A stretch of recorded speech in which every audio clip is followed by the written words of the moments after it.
ஆட்சி மாறினாலும் காட்சி மாறாது என்பார்கள். அதுதான் கர்நாடகாவிலும் அரங்கேறி இருப்பதாக சொல்லப்படுகிறது. கர்நாடகாவில் முதலமைச்சராக டி.கே. சிவகுமார் அரியணை ஏறினாலும் அதிகாரம் என்னவோ முன்னாள் முதல்வர் சித்தராமையாவிடமே இருப்பதாக வட்டாரங்கள் தெரிவிக்கின்றன. இது பற்றி விரிவாக பார்க்கலாம்.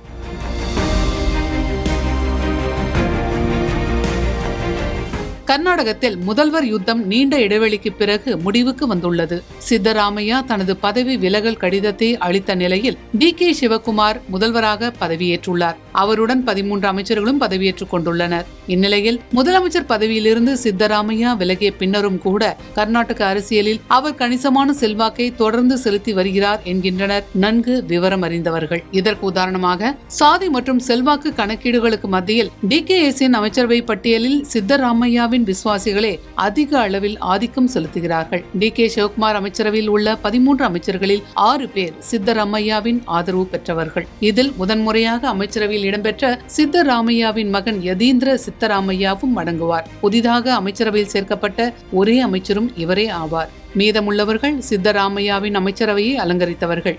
சித்தராமையாவின் ஆட்சி காலத்தில் சபாநாயகராக இருந்த யூ.டி. காதரும் புதிதாக அமைக்கப்பட்ட கர்நாடக அமைச்சரவையில் அமைச்சராக சேர்க்கப்பட்டுள்ளார்.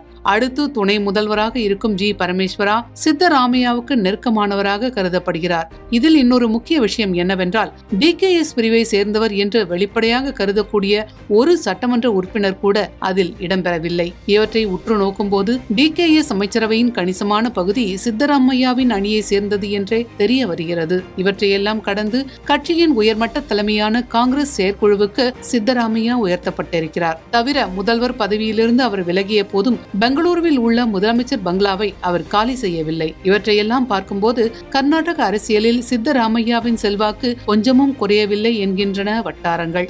ஒட்டு மொத்தத்தில் டி.கே.எஸ்.இடம் அதிகாரம் ஒப்படைக்கப்பட்டிருந்தாலும் அரசாங்கத்தின் மீதான சித்தராமையாவின் தாக்கம் அப்படியே நீடிக்கிறது என்பதுதான் கர்நாடக அரசியலின் ஹாட் செய்தியாக இருக்கிறது.